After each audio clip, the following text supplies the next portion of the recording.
When you've been given a gift, don't hide it under a rock. You have to share it, you know? Ladies and gentlemen, we have Doc Watkins and Graham Francis in the house today. We've already been talking and having fun, but this is the official beginning. Houston Ensemble podcast.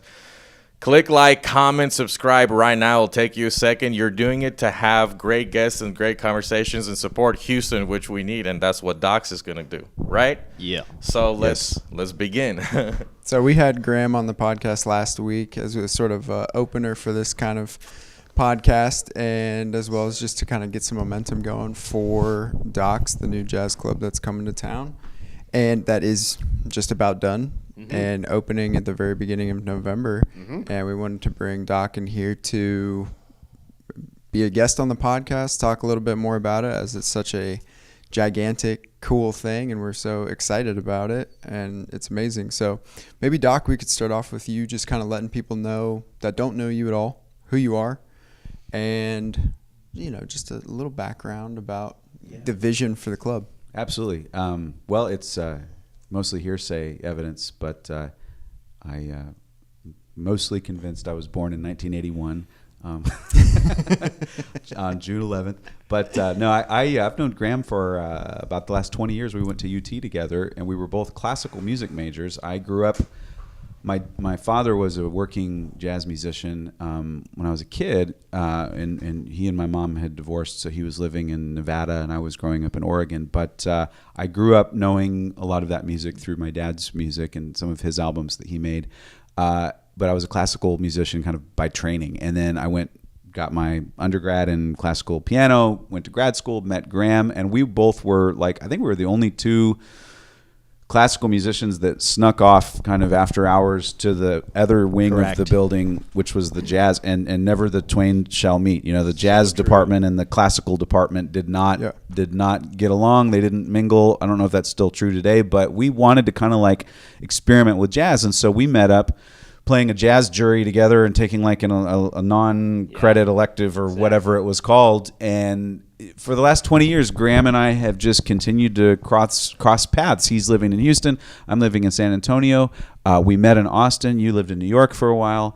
And now here we are as working jazz musicians, but we started out doing the classical thing, and now we're working together on Docs. So, you know, I become a club owner. I have a club called Jazz Texas, which has been open for 10 years in San Antonio.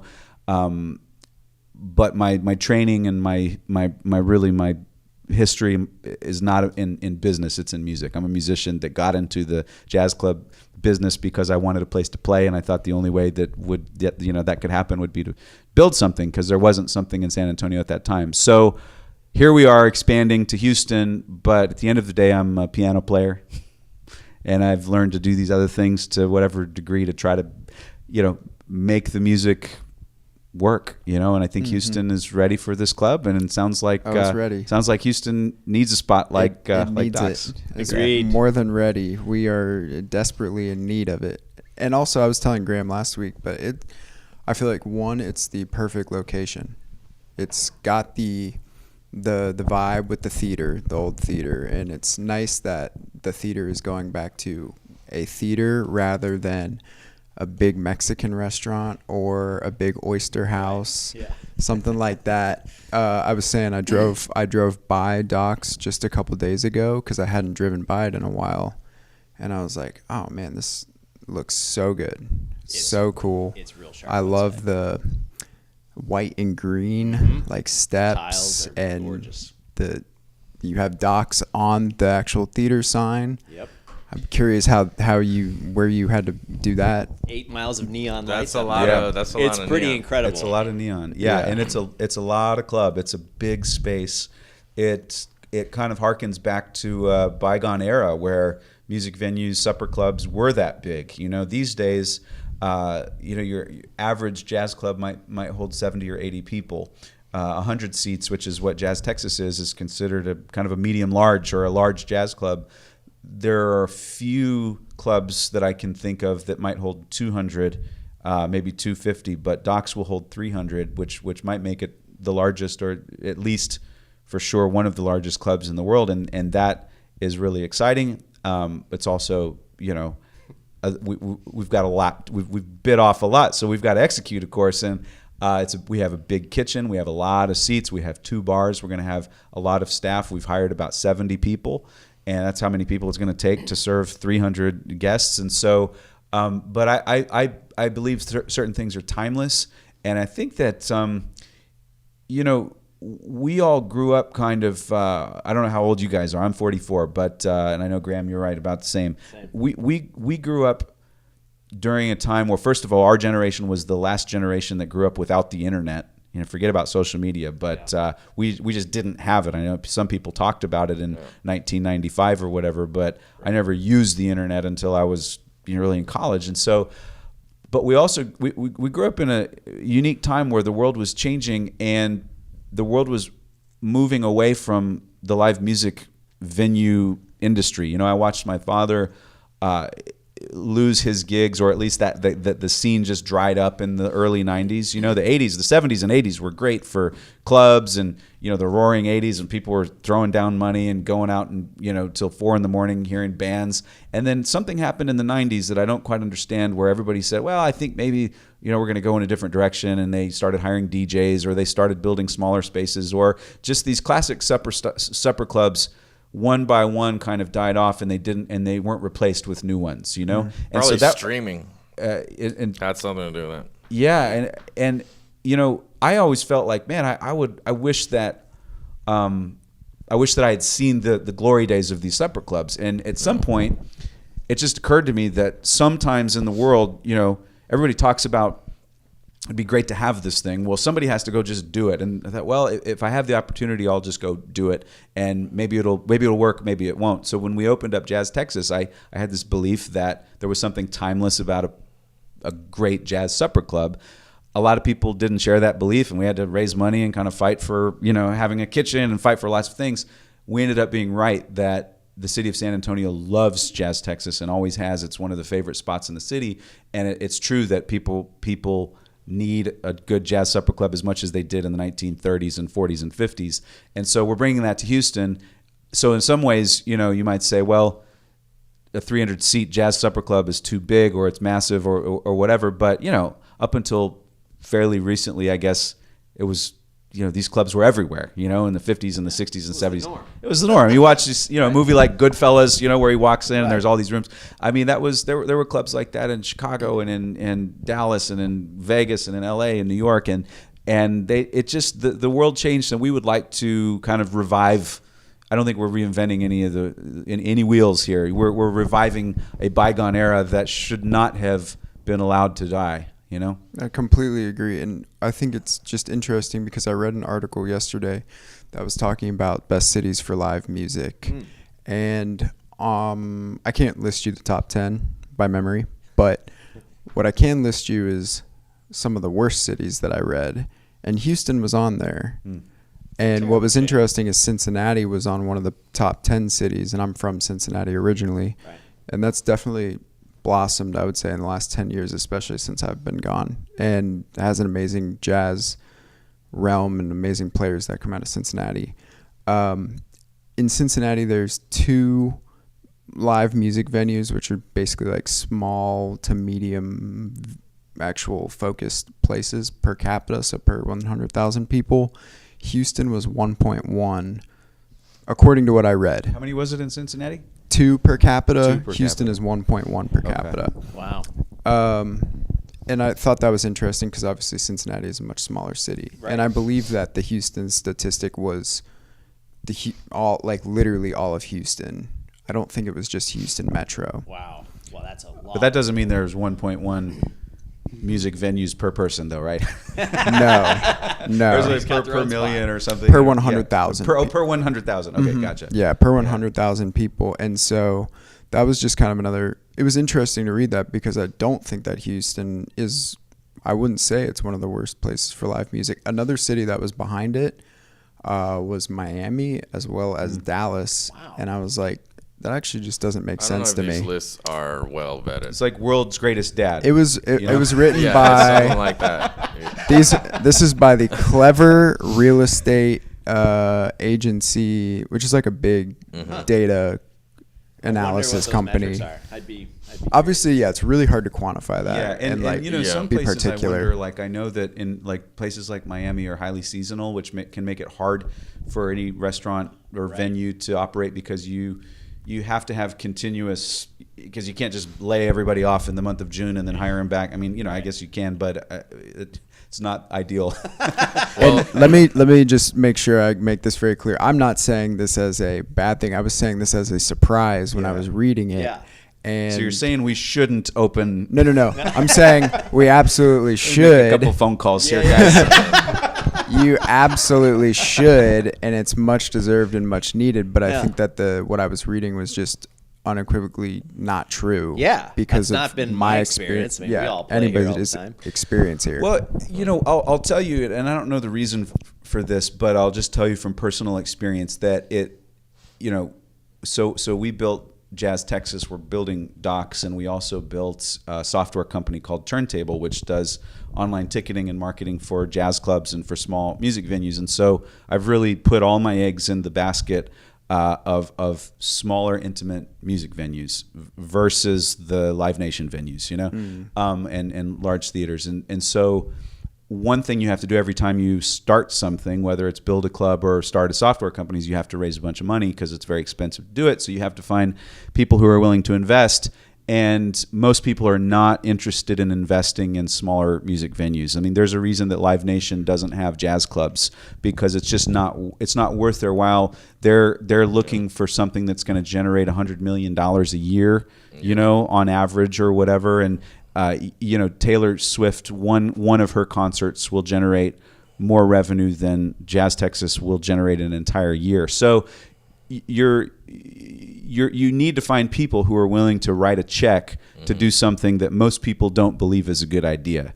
And so I think that it's easy for a city even as big and successful as Houston for people to find other things to invest in. That's really all that it takes, is like, well, if I'm going to invest $1 million, I can either put it on the stock market, or I can invest in a tech company, or I can invest in oil and gas. I can invest in a restaurant. But if I'm going to invest in a restaurant, maybe I'll do a sports bar because I know those make money. But, you know, you go down the list, Jazz Club is way down, you know, way down the bottom of the list. And so it really takes a dreamer mentality, but it also costs money. And so it takes a dreamer mentality, but then it takes investors who are also dreamers, and someone who can write the check and who's also a dreamer.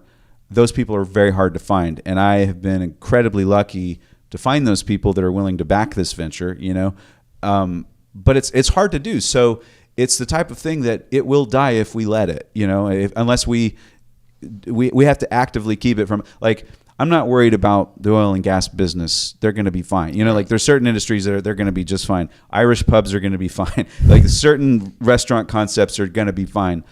Jazz clubs will not be fine if we don't fight for them. Right.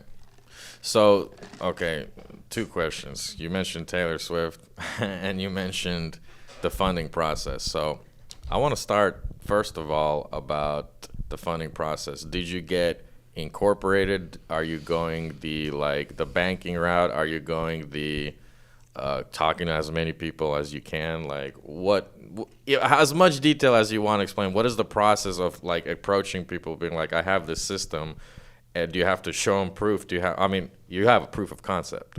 Jazz Texas. Very true. So that's huge already. And so tell us a little more about that. Well, the hardest thing to do, I think, was Jazz Texas, because I had started two businesses before Jazz Texas, and one of them was mildly successful, and the other one was a total failure. I actually started I wouldn't call it a software company. It was an app, but it was software, and it didn't work. It was called Jazz Tonight. I don't know if you remember that, Graham. I do. But that was like the rocket made it about 2 inches off the ground and then did a nosedive. Really? And all the money went away, and it was a total failure. And so it was like, okay, it's really easy to lose money in business and to have something that just simply doesn't work. And so the general sentiment, I think, of starting a jazz club was one that, was supported by a few, but not a ton. Graham and I and many other musicians were working at a bar called Bohannon's on Houston Street in San Antonio, and it was the type of place where we kind of lucked out. It is right across the street from the Majestic Theater.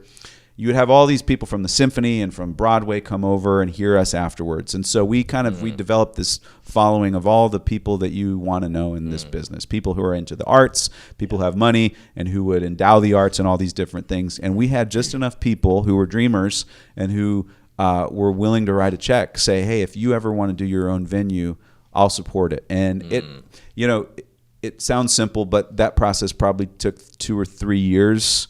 And there were a lot of people that said that and didn't write the check. Right. There were a lot of people. I mean, you get people at 11 o'clock at night that have been drinking for 3 or 4 hours, and they'll promise to do anything, And so they say, "Oh yeah, call me," and I'm in for $100K, you know what I mean? And then you could never get a hold of that person again. And so and then it gets discouraging because you start to think that everybody's full of it, and then the next person that tells you that, you just want to say, yeah, right. And somehow we ended up raising just the amount of money that we needed for Jazz Texas. We just had gotten it going. We were 3 years in. We had to figure lots of stuff out in the early days, as you do. And we had just kind of ramped up, and we were humming along nicely, and then COVID hit, and it almost wiped us out. It was gonna wipe us out, it seemed, and then on top of that, we were hit with a structural issue with the building, and we got right back into like construction. We had to do a whole nother construction project during COVID, and it was a nightmare. And it was the type of thing that should have tanked us. And the only thing that we did that I suppose worked was we just didn't quit. And when I say we didn't quit, I don't mean like we fought hard, because there were days that I had no fight left in me. I was like, I'm too lazy right now to even quit. Wow. Like there was a time that actually quitting seemed harder than not quitting. You were demoralized, maybe? Well, when you have a business and you have the legal aspect of that business, and you've got a lease with a landlord, and you've got people that are depending on, like, quitting isn't as much as, you can't just throw the keys and walk away. Like, you have to actually like fold the business. And I was like, man, I don't even have the energy to quit this thing. And it never got to the point where, I don't want to over exaggerate the thing, but it was bad, and somehow, simply by not quitting, eventually things started going our way, and we were able to get the business going again. Jazz Texas is now stronger than it's ever been, having proven the concept and proven it through a global pandemic with a construction project in the middle. I think made it easier to raise money the second time around. Gotcha. How much more proof could you possibly want? And I was like, but yeah, that's a big part of it. So it was a necessary step almost. It was a necessary step. I think that the great thing about these types of setbacks is that a lot of people do quit. And I think one thing that we noticed in the live music business was there were a lot of venues that folded, and that was really tragic. But also, if you were one of the venues that didn't fold, what I noticed is that most of those venues are better off today than they were before the pandemic. Because if there's 100 people in the game and then 50 of them quit, now there's only 50 people in the game. And so by virtue of simply staying in the game long enough and making it through the really bad times, it's easy to be successful in the good times. And there was a couple years after COVID that were really kind of like great times. 2022 and 23 venues were doing, this is the Taylor Swift era, to bring it full circle to Taylor. All roads lead back to Tay-Tay. Swift Road. But during that era, no pun intended, that's when people were really going out to live music venues, and it came back with a vengeance. And you had venues that might have been doing, jazz clubs that were doing 50 covers a night before COVID are now doing 100 covers a night. Things have tapered off since then. We're in some uncertain times right now. The restaurant business, the live music business is a weird little season that we're in.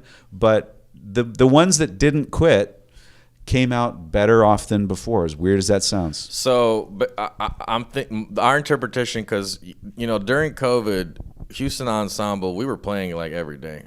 and we were trying to book gigs, like private gigs, like this guy needs something, when a lot of things were closed. Basically everything was closed. But you guys were in Texas too, which was different than Exactly. New York or LA. you Yeah. know? Oh, in LA, people were like depressed at home. Like, what am I gonna do? Yeah. Oh man, Same in New York. I still don't understand what a lot of those cats did. I mean, there was some recording work and everything, but San Francisco, Seattle, Portland, LA, Chicago, Minneapolis, St. Paul, New York. I mean, I don't know what they did. They just waited. I don't think out, those cities really recovered. I think that their tech side is strong now, maybe even stronger than ever with the AI, everything like that. But the rest of the city is like the backbone of the industries. I don't really know what's going on. I think really tech is keeping those cities afloat.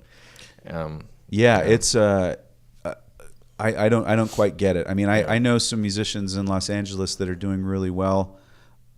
But these are the top guys of the top guys of the top They'd guys. be doing well no matter what. Yeah, I mean Larry Goldings is probably going to be fine. I mean he's amazing. But there's only one Larry Goldings, and as far as like the everyday working man musician, I think a lot of those guys are not in the game anymore. I mean I know guys during COVID that joined the Army.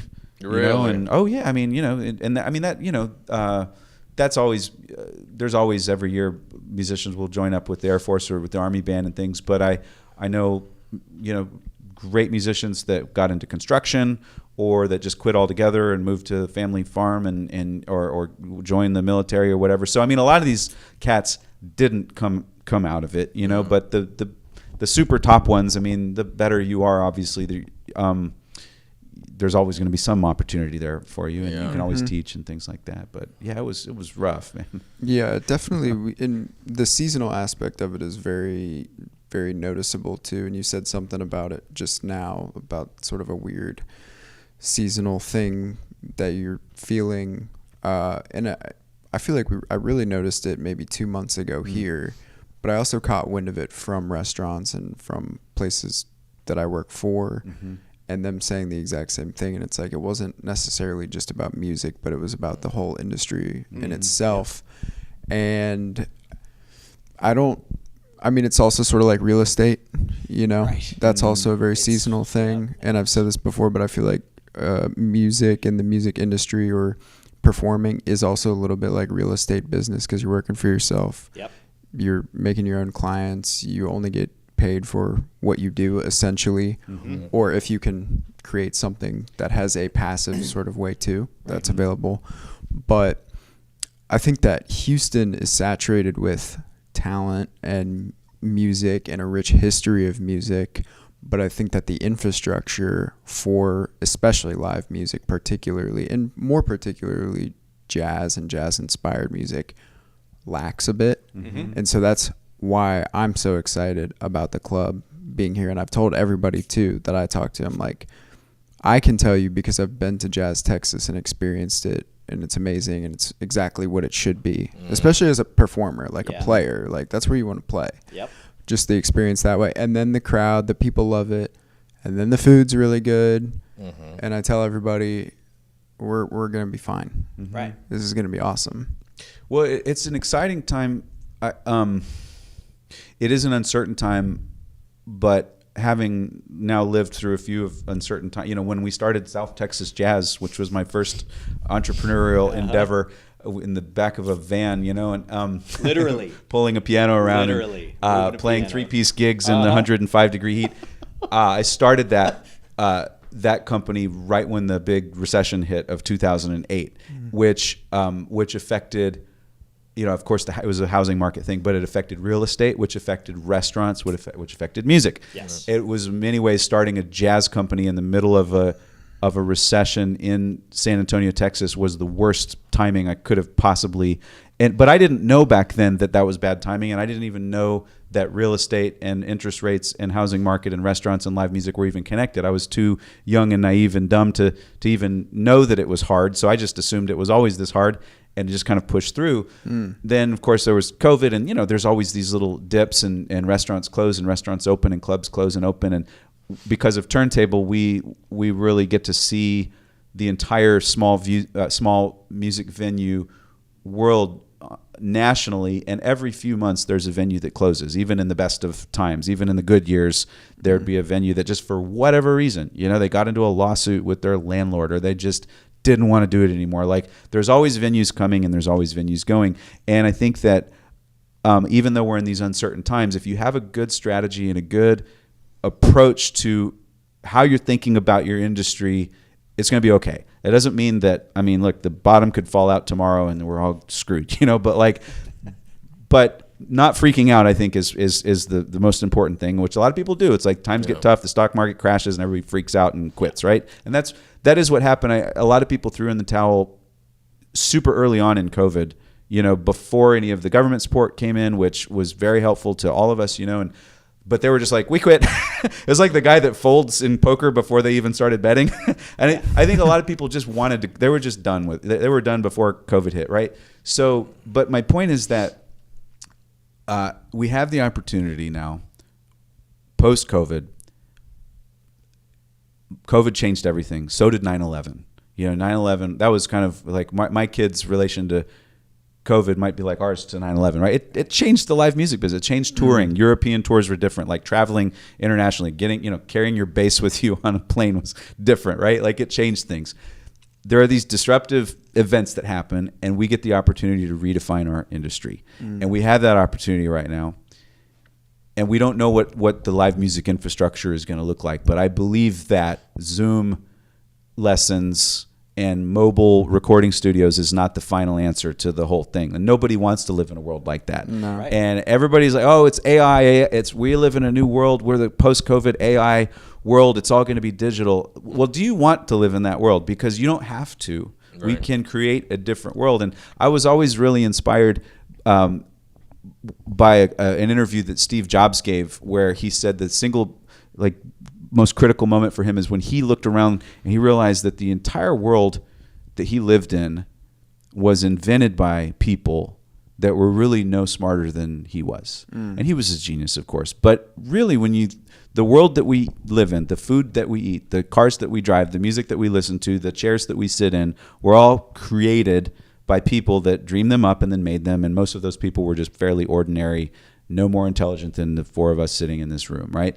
So, okay, well, then we have the opportunity. So we can create whatever world we would like to live in. Now, if we want to do that in every major city in the world, we'll spend our whole lifetime and we're never going to get there. Well, we have to start somewhere. So we started in San Antonio. Now we're going to do that in Houston. And hopefully we're more than a very small part of the solution to a very real problem, which is like, what does the musical ecology of our world look like in 2025 and beyond? And it has to involve spaces that people can actually rub elbows and,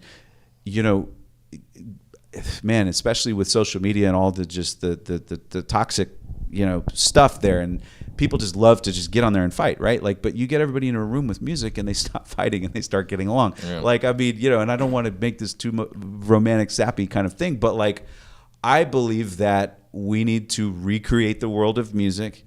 I don't think that anybody wants to live in a world where you're either giving lessons on Zoom or you're playing in 50,000 seaters. There's only there's only two tiers. You're either Taylor Swift or you're not. Mm-hmm. Why can't we just be working man musician type of people like our grandparents were, and just have gigs and play music and have fun? That isn't that living the dream? Yeah. Well, we have to have the venues to do that, and we have to have people that are willing to pony up and write the check and actually operate the venues, and it takes a whole village. And so I actually believe that crazy fantasy, but we've also spent the last 10 years proving it out in San Antonio, and I believe it's going to, I think Houston's going to love it too. There's so many things that are buzzing in my head. So let me at least cover two things. You said the world doesn't have to be this world where we're insulated and we're all online, but there are efforts to make it so, because in the system in which everything's on a grid and everything's counted and tallied, that's very easy to monetize for a few people. Mm-hmm. Right? Because it's all there. Mm-hmm. And so it's their control grid, it's their environment, and you're playing in their game.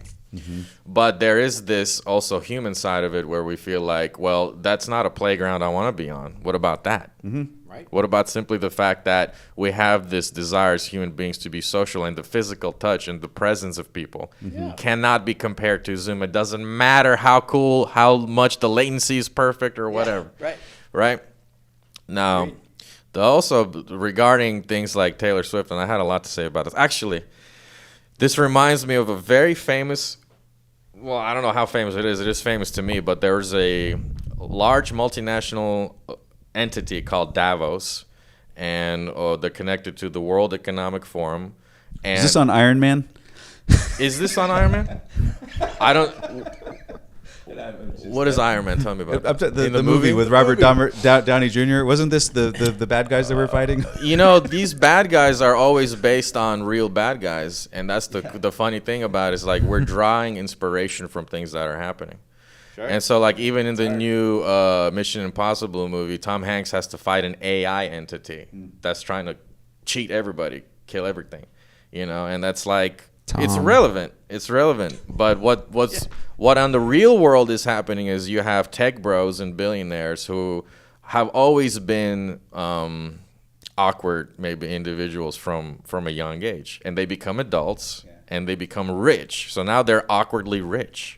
And their idea and vision of this world is not social. They've never been social. They don't understand the value of that even. They're like, what do you mean? Hang around and have clubs? That's a waste of time or whatever, right? Mm-hmm. And you hear these people speak, and they're like, well, just recently they're saying things that, well, it doesn't seem like the world supports our vision much anymore. And we need to rework our strategy, perhaps, and things of that nature. Whereas during the COVID times, the conversation was more like, this is the new world. This is where we're headed. Welcome. Come in. You know what I'm saying? It's a little creepy. Yeah. It's funny the way that children behave and how much we can learn from the simplicity of children. Mm-hmm. I'm the oldest of 7, and my brother Eric, he's the second oldest, and he always had this strategy when we would play, whether it was baseball or football or lacrosse. I mean, we played all kinds of games in the backyard. We grew up in the rural Southern Oregon, and we're always playing outside. And whenever he didn't like the rules of the game or how the game was going, he would just say, "I'm not playing anymore." Yeah. And then he would just go back inside, and we would be like, "Well, we can't play without Eric," and so we would figure out how to make him happy or whatever. But sometimes all you have to do is say, "I'm just not gonna play that game anymore." Yeah. Right. And so like what you're saying is like, yeah, I mean, okay, well we can.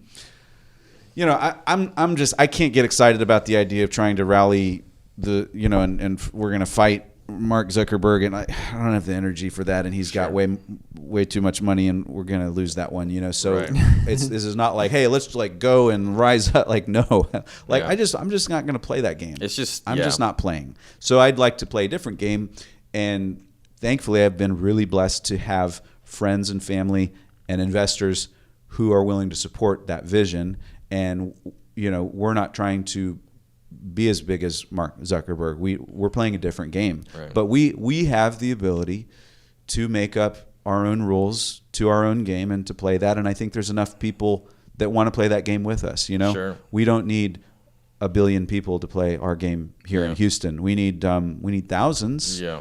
We need customers. Sure. We need people who are willing to come and support what we're doing. But I believe there are a lot of people that are like, yeah, I don't want to play that game either. At least not on Friday nights. Yeah. On Friday nights, I'm gonna go and I'm gonna play a different game. But you can just do that, Exactly. And speaking of that game, Chad and Graham, but I wanted to point out something. I'm very fascinated by these top players you're talking about, Taylor Swift and everything like that. I think I've always heard of the rumors of like the contracts they're signing and the deals that they're doing and things of that nature, but especially recent years, a lot of that information has come to the limelight.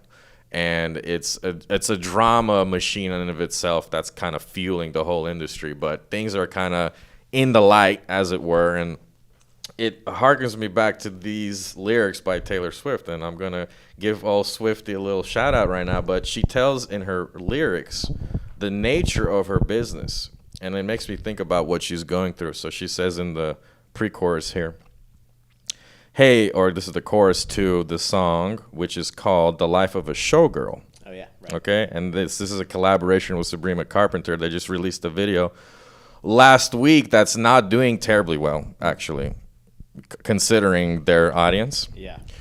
She says, "Hey, thank you for the lovely bouquet. You're sweeter than a peach, but you don't know the life of a showgirl, babe, and you're never, ever gonna. Wait, the more you play, the more that you pay. You're softer than a kin, so you don't know the life of a showgirl, babe, and you're never gonna wanna." Well, I think since we're talking about Taylor Swift, I think there's a lot that, she's been tremendously successful, and I've never met her.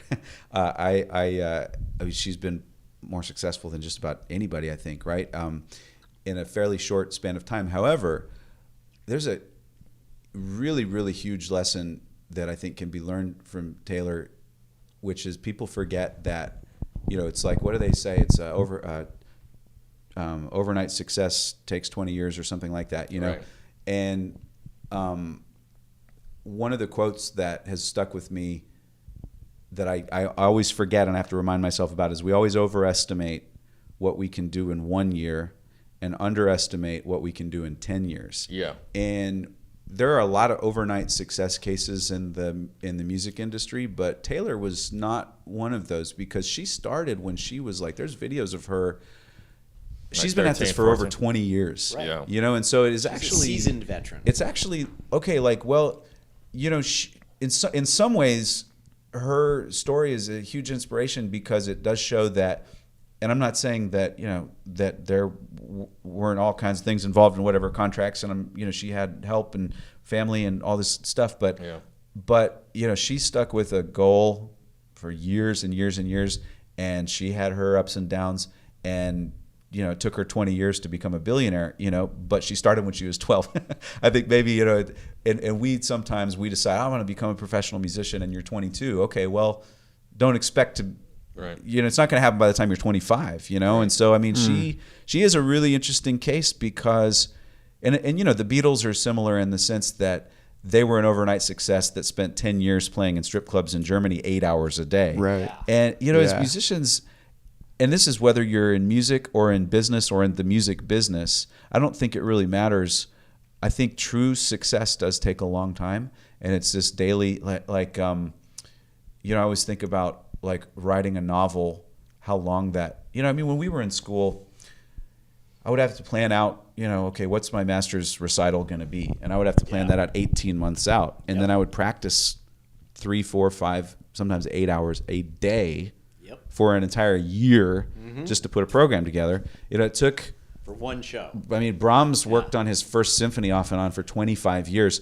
It took Tolstoy 5 years, basically full time, to write War and Peace, and it's like, man, one of the disservices that our age of the internet and social media and AI is doing for us is it's this idea that we can have it now, that things come quickly.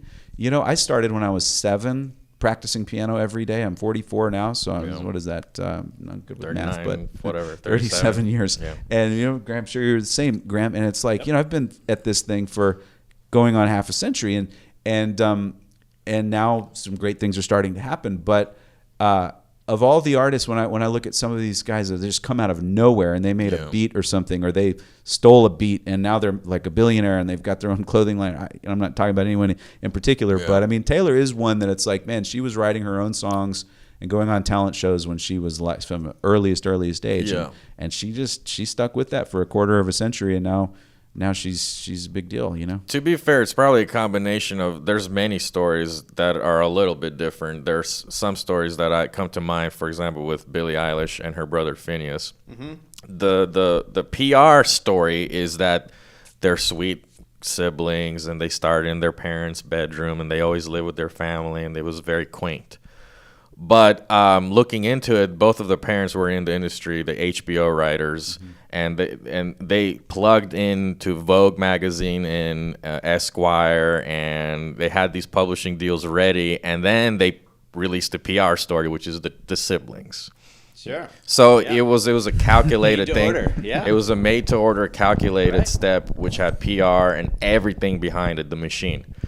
None of us should be surprised by any of that. Now, Right? now that being said, are there versions in which, you know, somebody might go viral by themselves and it's a true, authentic story? That happens, I'm sure. Sure. And it also happens that somebody, you know, is commissioned to like maybe kill somebody for a contract. I don't know. I've heard of that kind of stuff as well. Mm-hmm. You know, in your case, it takes many years. In our case, it took many years. You know, Houston Ensemble is now getting to a level, but it's been at least 5 years of gradually getting there. So I think it can happen a lot of ways. Chad, what do you think? I absolutely agree with that, and I think, or Susan Boyle, you know. Do anybody remember Susan Boyle? Yeah. Right. The singer who had like that amazing voice and then just immediately took off, and she's older. But she's had a business. English. Like on But again, like, she started a business, didn't she? I don't know anything after that, but it was just like. But had she probably just, been blew singing up. for how long? Right. Great. Because she for was a tiny older. Audience. Yeah, For, she's you know, older how for many sure. years? I'm sure she put in her time. Otherwise, she would never have sounded like that. Absolutely. You know? She'd just wake up one morning and be like, you know what? Instead of singing in the shower, I'm Well, going to go on you this know talent show. what? One of the things Graham and I have talked about this. We've talked about this a lot as a company as we're getting ready to open in Houston. Is that that Susan Boyle story?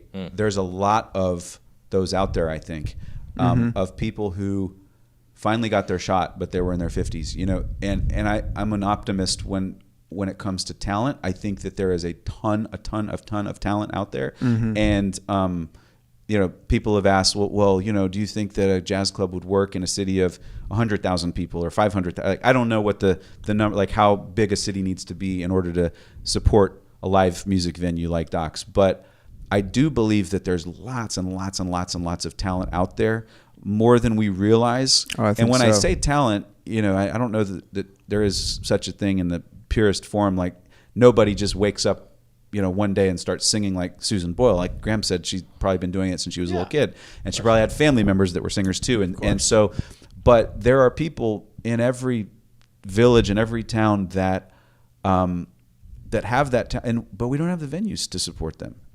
You know, to circle it back, like I mean, it is a weird deal that the music venue world is just odd.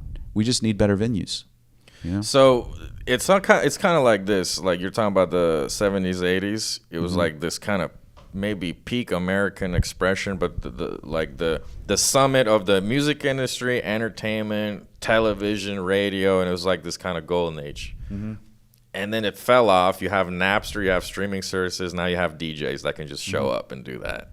And things are hitting us, and we're on a decline. But it has to bounce because that's the nature of reality. It's like a wave. Yeah, absolutely.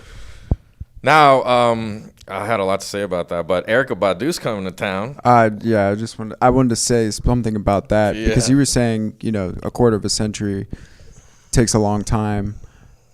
Erykah Badu is going on tour right now, but it's her 25th year reunion for her album Mama's Gun, which I'm going to see, by the way. Yes. November 28th and 29th here in Houston at 713.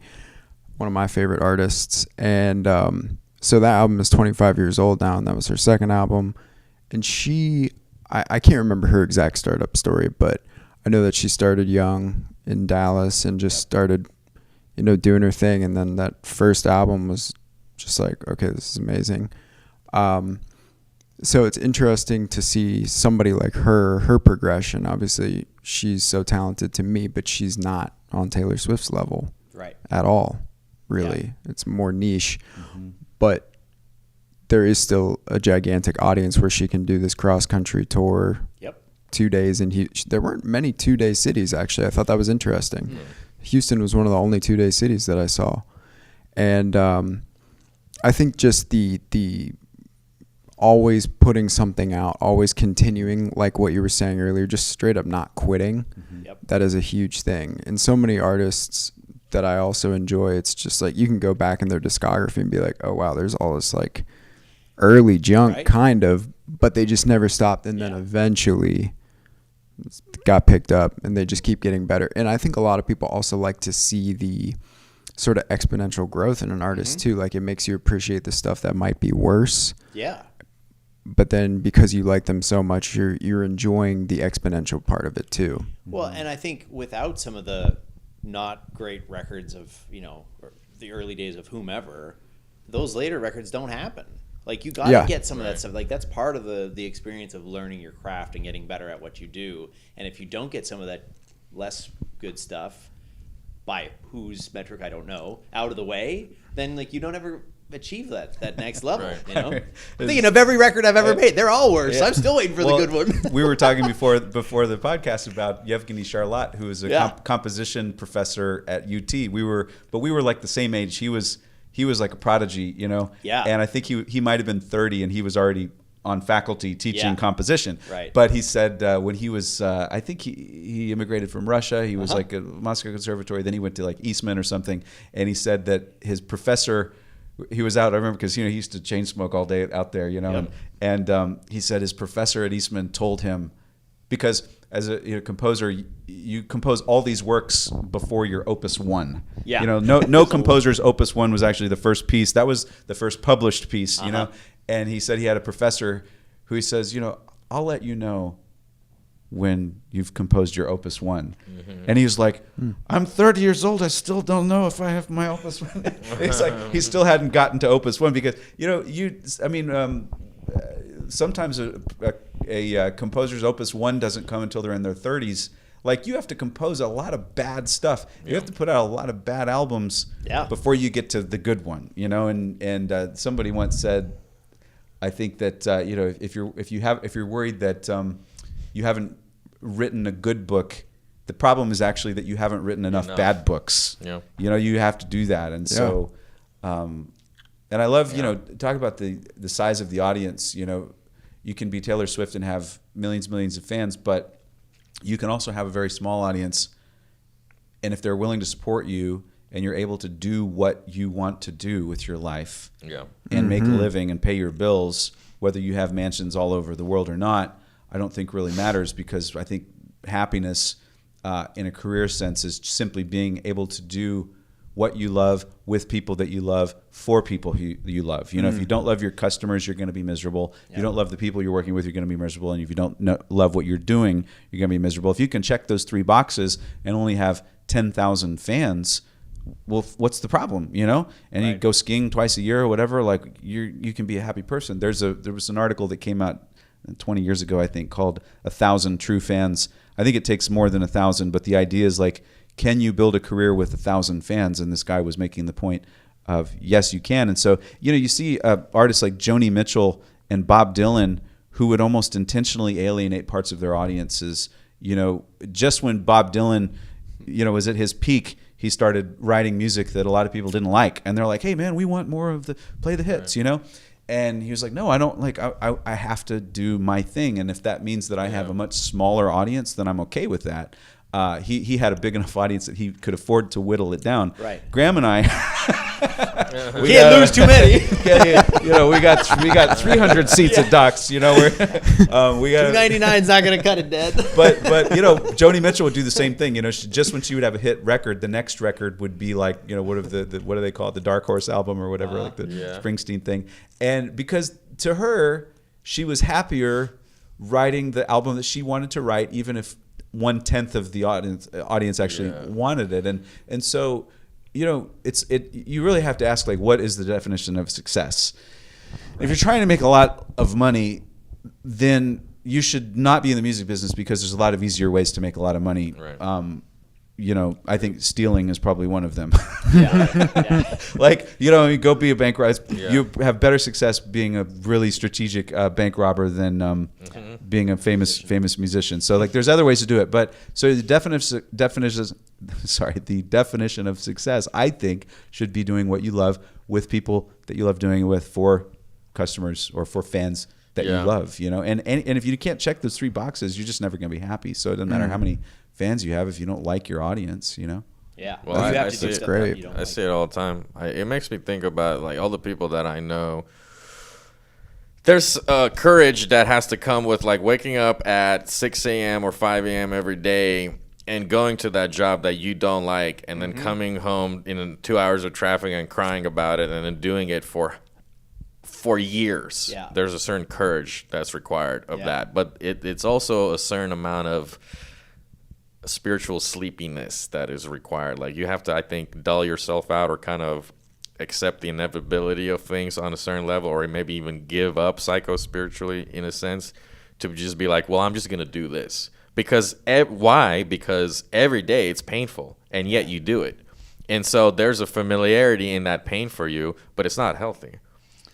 True. So I just want to acknowledge that for a second. And I'm not saying like everything is kumbaya and everybody can do whatever it is they want to do. I think that you can if your mindset is right, but that's a big if. Does your mindset get right? Do your circumstances allow you to do so? I mean, you could be in the middle of the Sahara just wanting a pitcher of water. Right. And somebody here is over talking to you about like getting $1 million to open a club. Right. You know, it's like there's a disconnect, obviously. Sure. And I know, as somebody who's come from a world of complete destitute situations like post-Soviet Union, we had nothing. We were homeless. And then we came to the United States with my family to try to start a business. And that was a freaking nightmare. It was like ridiculous. I'm only realizing now what was going on in my adulthood. I can look back and think about that one moment. I'm like, what was mom doing? I'm like, oh, that's why they were fighting. Yeah. I didn't know. All I just saw was, sure. You know. But so all that being said, I don't want it to sound like the one thing that I don't want it to make it sound like you have to be this famous or it's over. You're a failure. Yeah. I think that's what you're trying to say. True. Yeah. And what, my wife and I had a conversation about this the other night, and she reminded me, not everybody wants to be an artist. And so, I think that one thing that is unique among us artists is that, I had a job briefly in a music store, so that was as far as I ever got away from music in my professional life, has been working in a music store and it's like selling. Yeah. I remember doing, when band season came around, filling out band rental forms, and this is when I was like 18, my first year in college. People would come in to rent a trumpet for their middle school son, and so I would spend the whole day like, well, it's going to be $20 a month, and fill out the credit application.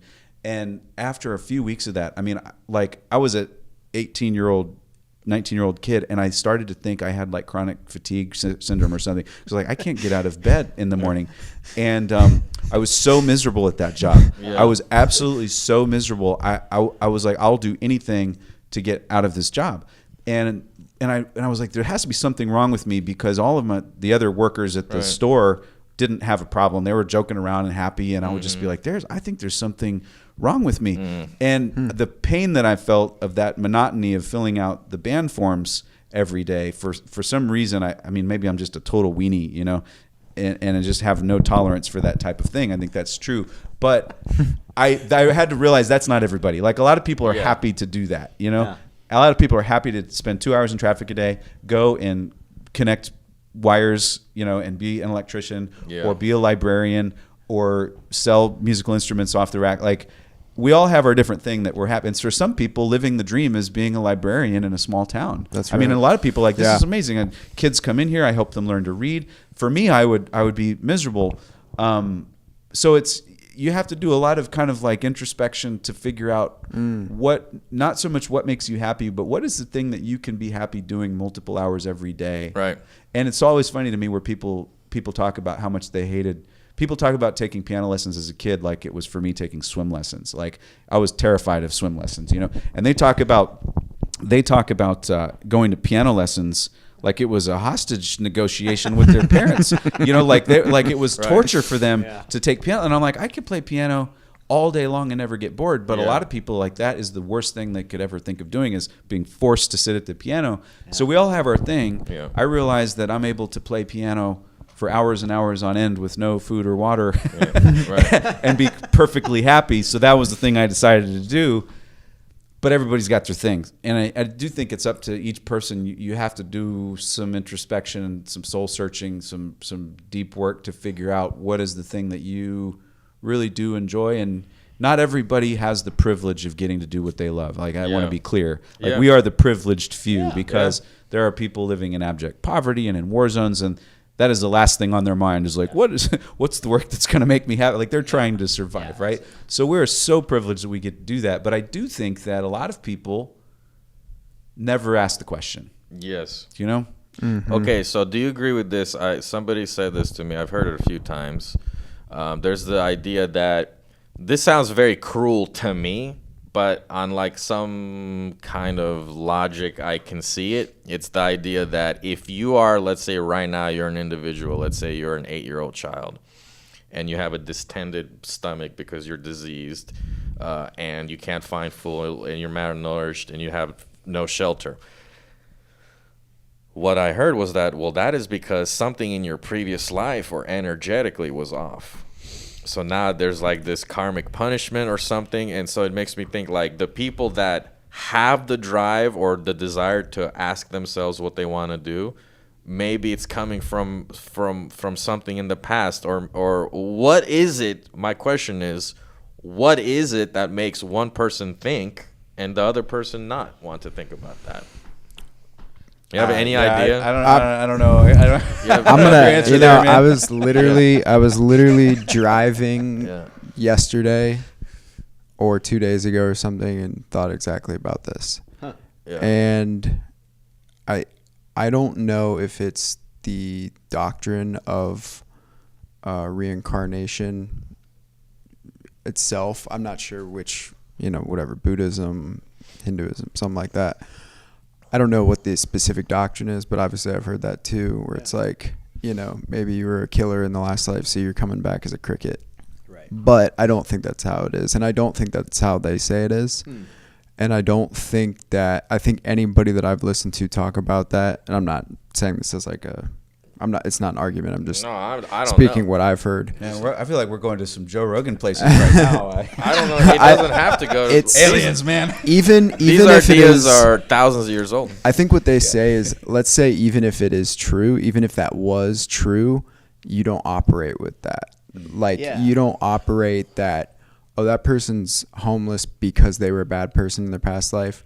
One, that's not a karmically good way to operate, first and foremost. And secondly, you don't actually know that. Well, that's so, just it. It seems like a rather arrogant position to take, to assume that it'd be crazy. It'd be crazy to go around assuming that. Yeah. Yeah. That, I'm going to diagnose what exactly happened. Yeah, you're to suffering because you deserve it. And so that's a when I crazy was position to driving take. around the other day, I was thinking very particularly about this, because I think I was asked, I think it was because I was asked for money.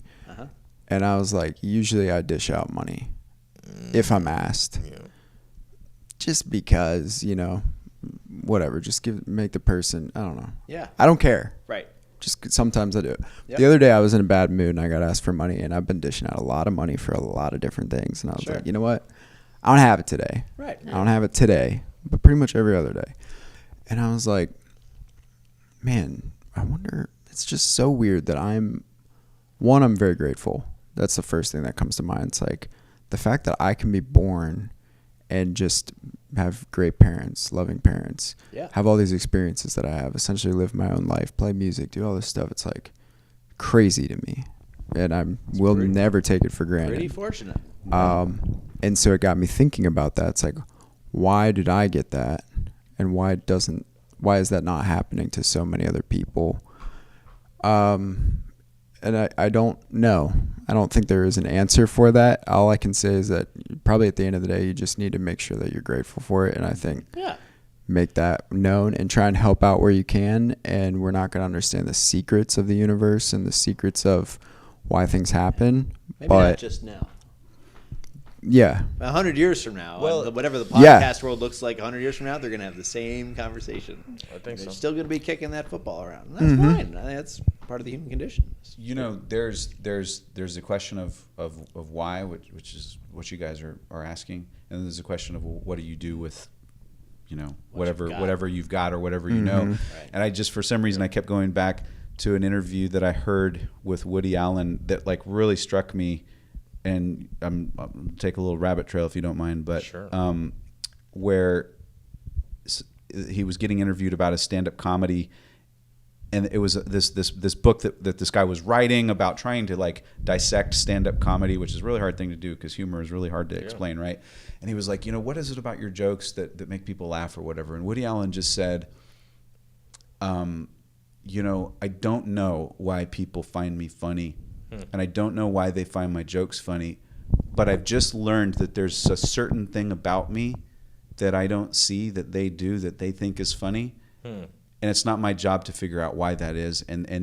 But he realized, he's like, okay, I acknowledge that there's something about me that when I do this in this way, they think it's funny. I don't think it's funny. I don't know why they think it's funny, but I'm not going to go like too far into it. But I just know that like this works. And then, that's kind of what he based a lot of his future comedy on. So in some sense, like at least my position is, why do I get to open up a jazz club and the next guy is stuff? Well, first of all, my fortunes can change like that, right? So like today, open up jazz club. Tomorrow, anything can happen, right? So you can never, ever, ever, ever take success or failure for granted, because there's a million examples where anything can happen in an instant, right?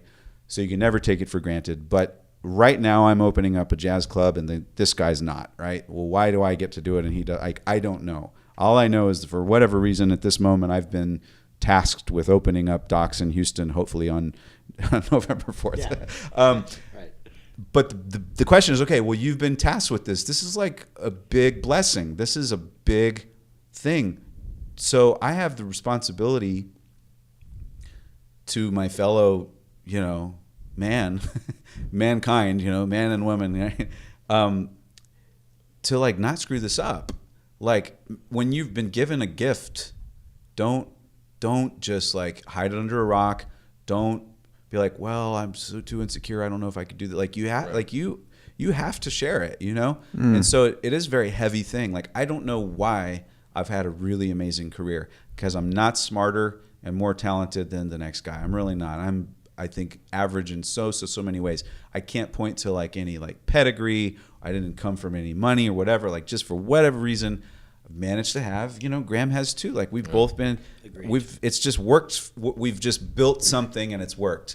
Hasn't worked for everybody. True. So like, what do we do with that? Well, like we owe it now to the world to share this. And I think I take that really seriously. But as far as the why, I don't know. I heard of the. Go ahead. So I was going to say, I think it's worth mentioning also that I think the process of opening up a space for people to play, also, we talk about pay it forward. It's a bit cliche, but I mean, I think a part of this whole project is making sure that there is another generation of people that have a chance for a place to play. And we talked about this last time, like over the past 6 months, like doing my due diligence and making sure I'm the best informed person in town when it comes to who are the cats that we want to have at the club. I'm still finding new players that are lights out musicians. And the only reason that I didn't know about them before is because there's nowhere to play. And so to the extent that we're creating a space that will feature the best and brightest of Houston and the area, that is part of that responsibility. That's acting on the responsibility of being, somebody that runs a club, is making sure that you're giving that option to somebody that otherwise you wouldn't be able to find. Because I haven't been able to find them for 6 months, and that's all I've been doing is looking for the great players in town. And it's like, oh, how come I've never heard of this? Oh, there's no place to play. They're under rocks sometimes. All the time. All the time. And it's a huge city, and I think, that's the nature of Houston, too. It's a funny thing. When I first came here, I was like, I actually said I don't like this place. And that was just going to Rice and as studying. a student, yeah. And I would go to the Cafe 4212 jam session all the time. But that was about it until I started gigging more. And so for the first 2 years, I would say, I don't like Houston. But then as I got integrated into it, I was like, oh, here's this cool part. Here's this cool part. Here's this cool spot. It's weird in that sense. Yeah. The first time I went on Westheimer, the whole main drag where Doc's is and the shops and everything. I was like, oh, this is sick. Yeah. I asked somebody while I was there that day, like one of the first times, I was like, is there another street like this in Houston, like some other streets? And they're like, no. And I was like, oh, okay. Yeah, that's city wild. this big. I was assuming there would be other areas. There are little bits and pieces. But not to that level. Nope. Like somewhere in the Heights, like on 19th, where they had some vintage shops and stuff. But I don't think Houston is trying to advertise itself as necessarily like a city like the City of Angels, or like where you get to go here and experience all these cool things. Although it is a big city and it has the money and it makes a lot of these things actually. Like I use this example all the time. The Woodlands. Yeah. You go up to the woodlands and you think you're in a forested area, but behind every forested area is a giant sprawling supercenter. Yeah. So they designed this whole mini subsect of Houston to be this well-organized, curated part. That's extremely unique. Yeah. It's like Savannah, Georgia almost in like a kind of sense. And so we have that. And then you go down to Montrose and it's like everybody's bohemian as hell. It's the opposite. It's the opposite It's of the that. opposite. And then you have very quaint parts like Pasadena, et cetera, et cetera. Yeah. Or Sugarland. It's Or its Chinatown. Or Chinatown. Which We is- have one of the Yeah, biggest great town. Chinatowns in the world, other than China. Yeah. But Just a country, not a yeah, town. yeah. So it's just like you discovered things about Houston, but I think Houston is just a little more humble. It's Yeah. like a Pandora's box vibe where Yeah. there's I just have to stuff say, though, everywhere. like getting into a scene thing, like one of the reasons I do jazz at all is because I started playing with this guy, and like the scene was just the bands that you put together. That's like the only place I was playing for a long time, and so my scene was your scene. And until I moved up to New York and was like, nobody knows who I am because I'm just moved in. It's like, oh, then you have to like explore a scene. But like my intro to the scene was always just like I was just playing in your band, which is kind of a weird way of going about it because usually you're kind of on your own and you figure out like where you sit. But like that's kind of where it started at school, and then like never stopped. The scene that we put together 15 years ago that really started us out in San Antonio, really like, you know, it was like we hired the cats that you could find, right? It wasn't, and San Antonio doesn't have a huge scene, so back then it was like who was available basically. Like I'm putting a band together, and we ended up with this really interesting mix, which was just perfect, which really defined our music moving forward, of cats from New Orleans, cats from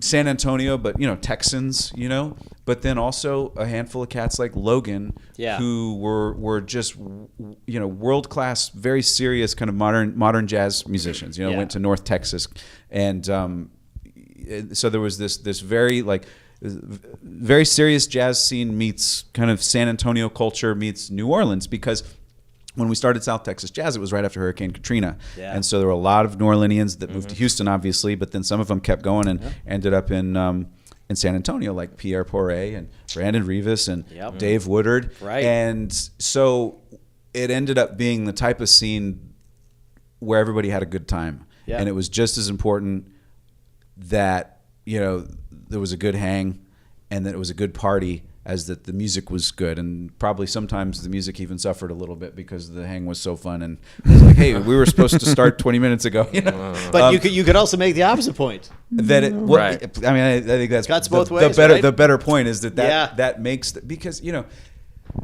people, especially in San Antonio, you know, I mean, San Antonio is a very we love to have a party. We love our friends and our family. We love community. You know, the academic jazz isn't really what most San Antonians respond to. You know, it's different from, you know, the New York scene. And so if the band isn't having fun, how can you expect the audience to have fun? And they're not there to do a dissertation, Right. You know. Right. And we realized that early on. And Graeme and I always connected from day one. Like, hey, like we always felt like we were being rebellious when we went over to play jazz. It was like we're the bad kids or whatever. So there was always this sense of this is fun. Like we had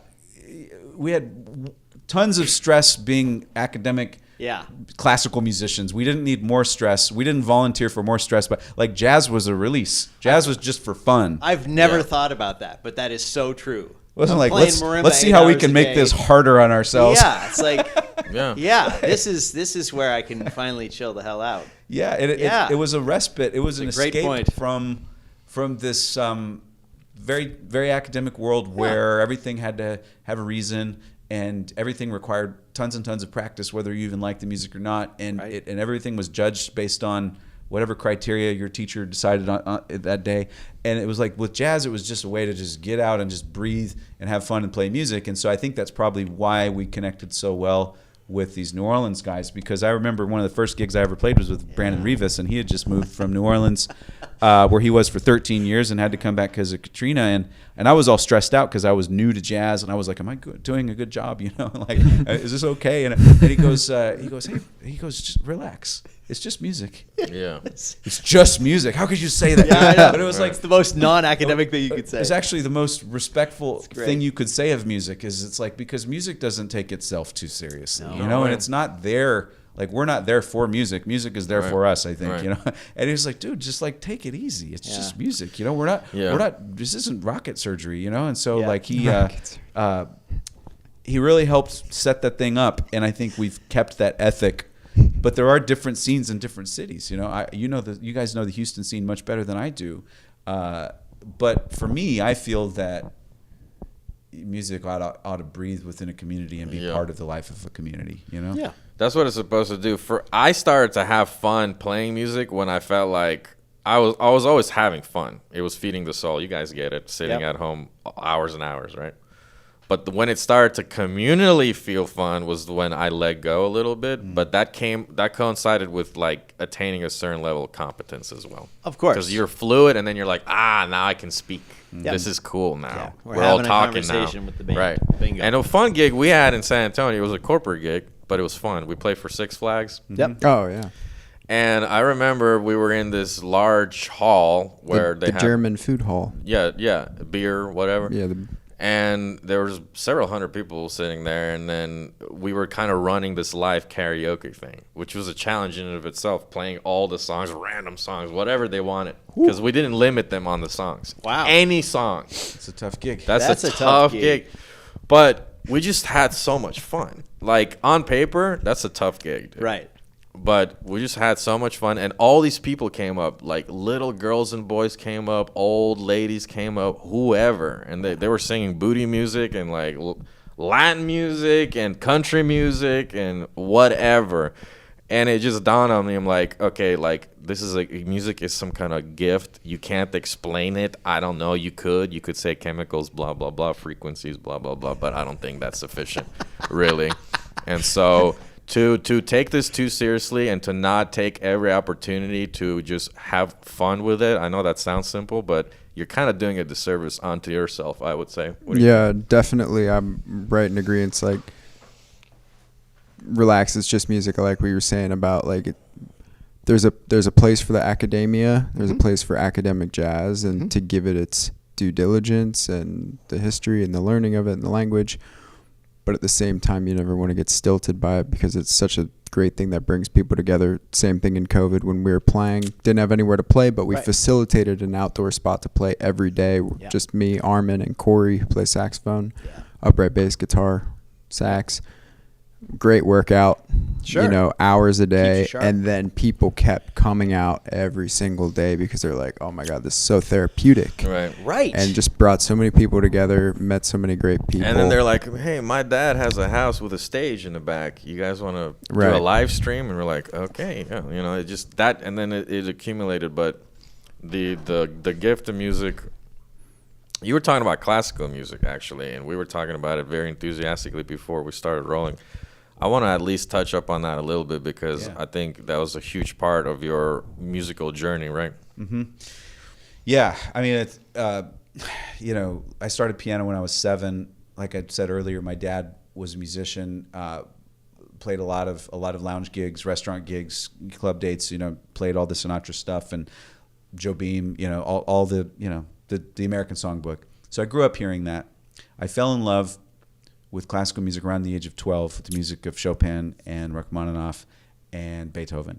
And I remember, there's certain like gateway drug pieces, right? Like the Minute Waltz by Chopin and Fantasy Impromptu, and the Rachmaninoff Prelude Opus 3 No. 2, the C sharp minor, which is like one of the only things playable by a 13-year-old by Rachmaninoff, and then the Beethoven Pathetique Sonata. And I was like, what's going on? Like, what is this music? Like, this music is so deep. There's so much here. It's so rich. And those were pieces I could get my hands around at the age of 12, 13.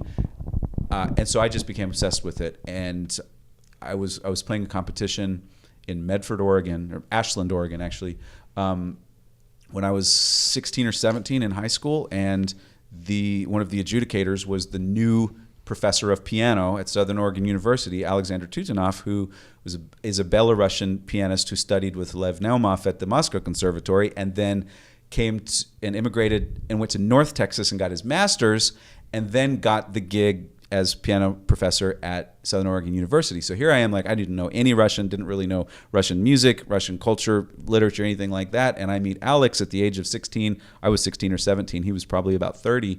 And I was like, we just connected. I was like, there's something about this guy and about this music that I'm just obsessed with. And so I actually, for a number of years, thought, my goal was to be a classical concert pianist. I didn't know that wasn't a job. It was like, my goal is to have the horse and buggy shop, in Des Moines, and it's like, hey, you know that you're not going not a thing. But I was like, I just want to play this music. And so I spent years working with Alex, 4 years as an undergrad, practicing at least 4 hours a day, obsessed with this music. And I think around the age of 27, I had 2 kids. Jessica and I had 2 kids at that point, and I finally accepted, and I realized I don't think this is a job I can have. But I knew that I wanted to play piano. I didn't want to teach. I did 1 year at UTSA. Yep. I remember quitting the first day of the spring semester for the fall semester. Really? And I was so miserable. Talk about the whole thing, driving the car on a way to a gig or a job that you hate. Yeah. I was so miserable teaching that I requested a meeting with the dean of the music department on the first day in January, the first day of the spring semester.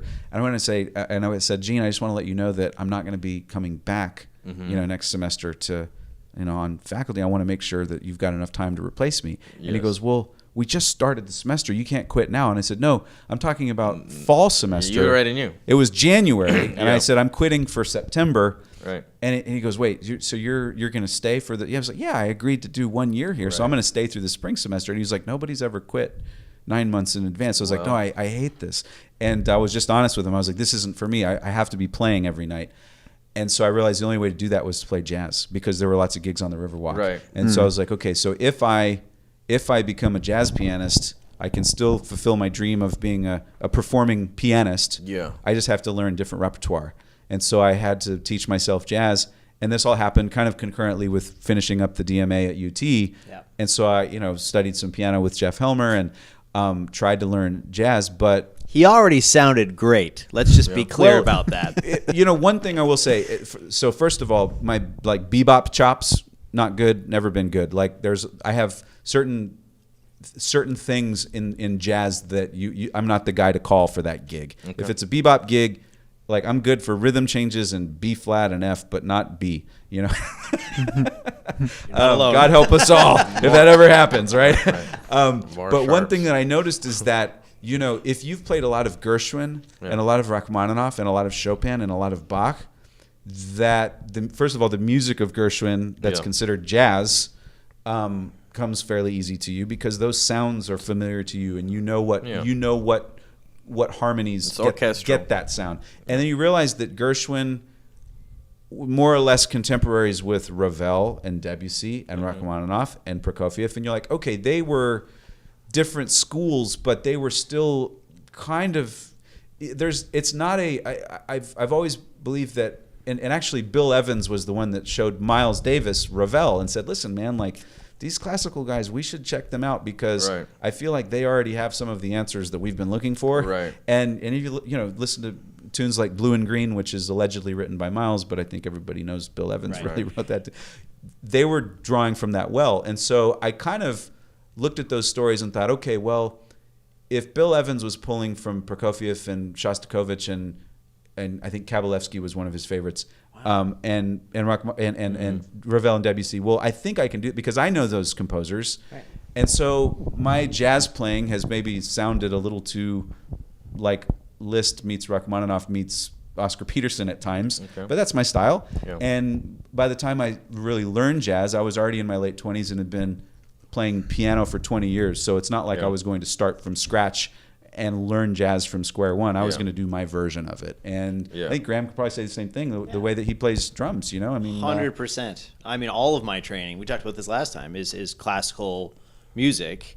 And if there's one thing I can do well, it's listen to a band. And that's just chamber music over and Right. over and over again for my entire career. Right. And touch, I'm not good at playing loud. Like, I'll do the wedding band gig, but like it's not my strong suit at all, So this is so interesting to me, like listening to you guys, because like what I don't, it's triggering a lot of old memories. For example, the first cool Chopin tune I learned was the Minute Waltz. Yeah. And I didn't know why it was called the Minute Waltz. I kept trying to like play it in under a minute. I'm like, this is not possible. There's a whole hot B tempo. section. I I'll don't tell know. you, it's the gateway drug, man. Yeah. Chopin Minute Waltz for like So every then after- pianist out there.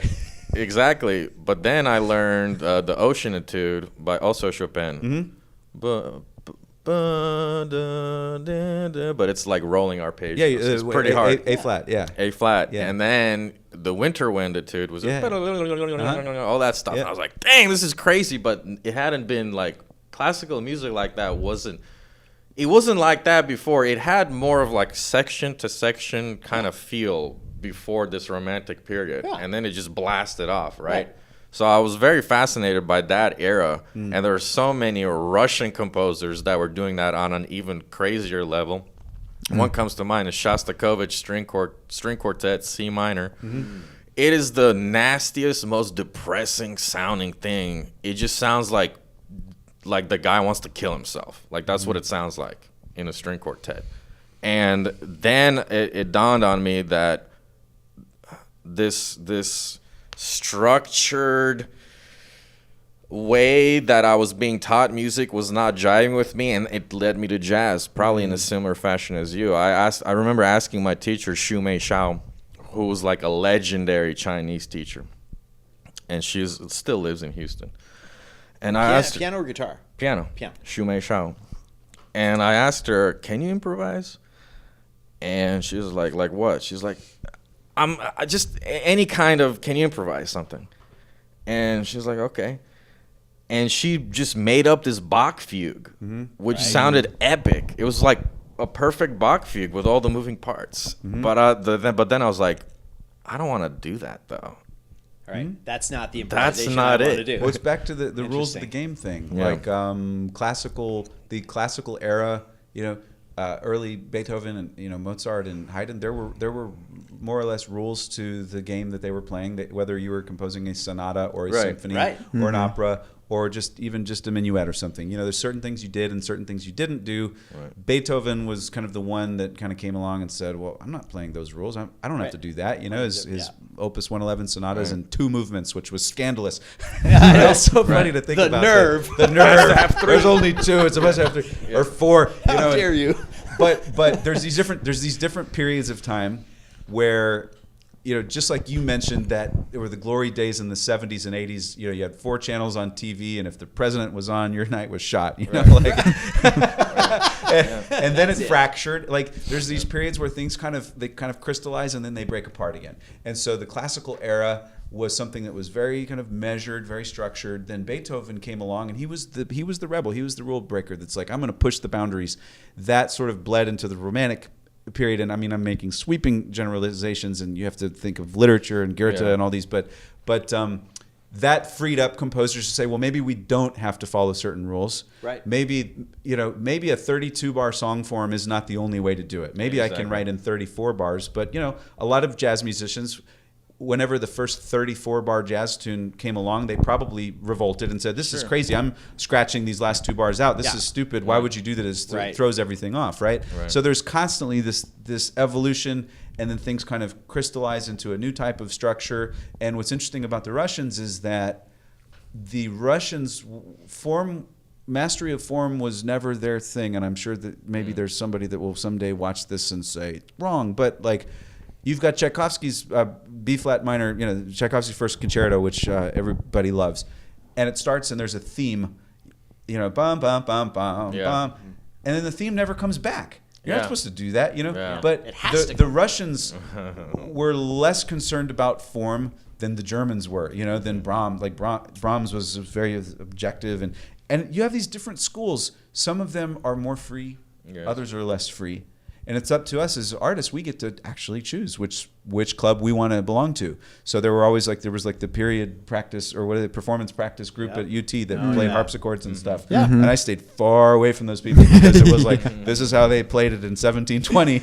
I'm like, man, It's a very specific thing. that was a choice. Yeah. But you make choices as artists, Sure. whether you're going to write short stories or write a novel, or whether you're going to paint in an impressionistic style, or whether you actually want to draw forms and things like that. And so as musicians, we have all of this history to draw on. And I think, not to go on a tangent against academia, but I think one of the biggest disservices academia has done is to get us to think that we somehow have to be proficient in all of these things. Right. I mean, I auditioned for a professor at I think it was the University of Boston, and I immediately knew I didn't want to study with this guy because he said, when you come to the University of Boston as a classical pianist, when you play Bach, it will sound like Bach. When you play Mozart, it will sound like Mozart. Oh, okay. When you play Rachmaninoff, it will sound. Right now, your Mozart sounds a little too much like Beethoven. I'm like, who is this What does that knucklehead? mean? And so it's like saying that when you shoot a free throw, it will be like a Michael LeBron, Jordan right. three. But when you shoot on the fairways, it will be like Tiger Woods. I'm like, you're basically telling we have to be carbon copies of all these people, but all these people were originals. Right? Like Exactly. Beethoven didn't sound like anybody. Right. He sounded like Beethoven, and if you had tried to get him to sound like Mozart, so why would we take everyone and say, not only do you have to be like this one guy, but you have to be like all 50 of them, and you need to know all about them. Nobody's Right. ever done that and been successful. Picasso didn't think that way, and so you should study lots, especially when you're young. But I think that if you're still going for your artist diploma, at our age, Yeah. something's off. You need to think for yourself. Get out of. You're only ever going to sound like yourself anyway. Right. Like I can transcribe every Philly Joe lick ever, and it will always sound like Graham Francis is playing Philly Joe. Right. And it'll be my version of Philly Joe. It'll never sound anywhere near as hip as Philly Joe. Yeah. And that's okay. It's That's actually a beautiful thing. That I think that's all right. I mean, when going back to your point a second ago, like if you're thinking about listening to music or experiencing music as a musician, as like a learning tool, which we do a lot of as jazz musicians, we listen, hopefully.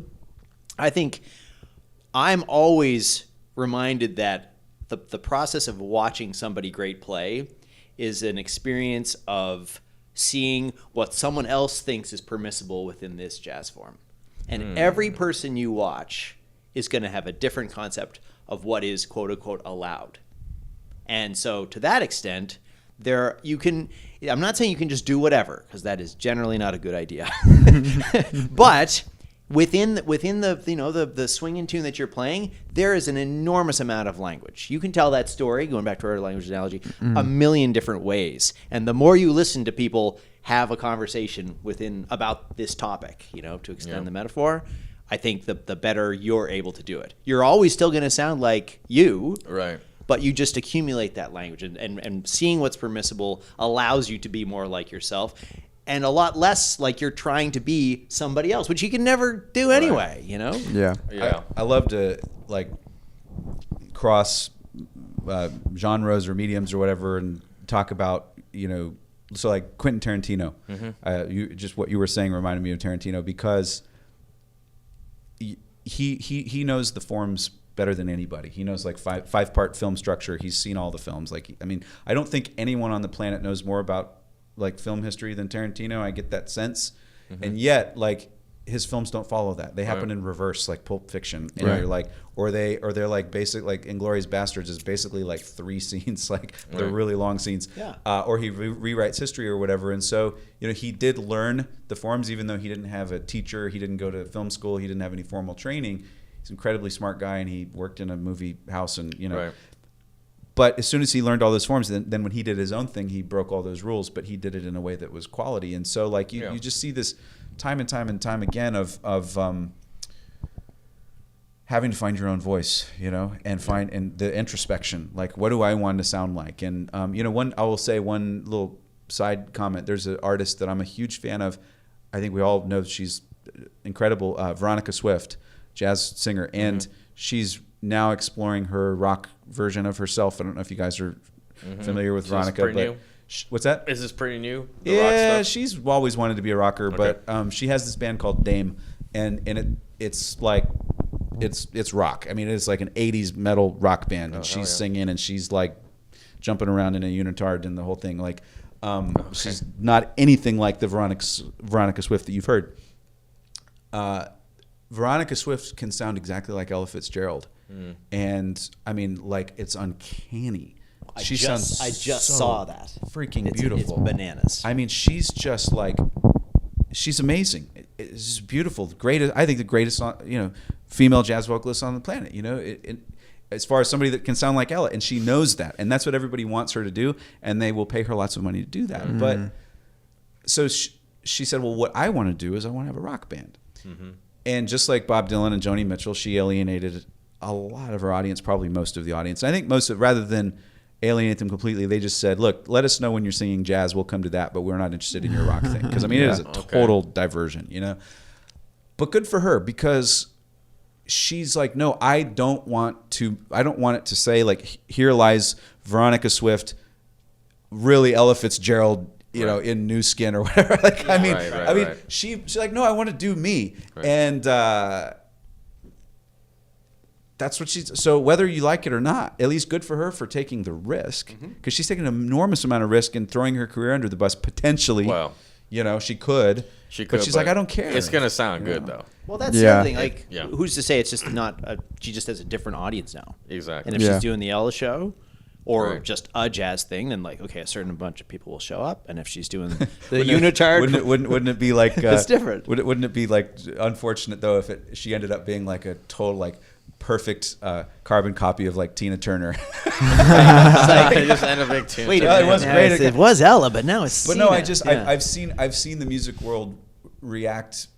With a lot of negativity to what she's doing, and I've watched her, and I'm like, man, you are doing what you want to do, even though you've made it. Like she made it more than anybody else could make it, singing in the style of Ella Fitzgerald. Yeah. And she could like rested on that for her entire career and made lots of money and been very, very, very, very successful. And yet she put it all at risk to do what she wanted to do, which most of her audience didn't want her to do. And I just think, well, what is more admirable than that? Now she has to be good. Right. I mean, she's going to have to be really good if she wants to be a rock and roll musician, because there's a lot of rock bands out there to compete with. She has to be different. She has to be good, but she's taking the chance, and isn't that what artists do? You got it. I think that is a good harkening back to like the idea of the club too. Just taking a chance to turn it into a rock club. Turn it into a rock club. Unitards only on stage. We'll see what the guests want. But speaking of that, Armin and I have to go to a gig right now. Perfect. Not right this second, but so Graham and I will just continue this podcast. We'll leave it on. Just press the red button. Talk amongst yourselves. So I think what would be really cool is maybe in like 6 months, or whenever. But you got to let it breathe for a second. Yep. Is come back and do another podcast, and maybe we can almost do kind of like a see where we're at. How's it going? Catch up. Yeah. To everybody that's watching, we appreciate it. This has been Doc Watkins, Graeme Francis. We got an amazing jazz club. Not we. They are facilitating, creating an amazing jazz club here in Houston, Westheimer and Montrose. You cannot miss it.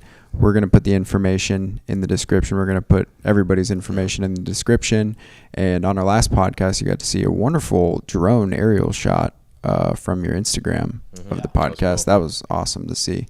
So check that out too, a podcast with Graham from last week.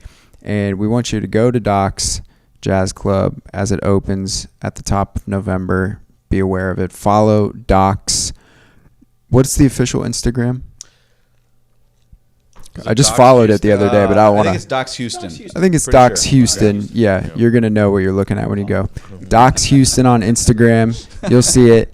We want to come out. There's going to be so many amazing musicians there. But thank you for watching Houston Ensemble Podcast. We appreciate everybody. Like, share it, subscribe.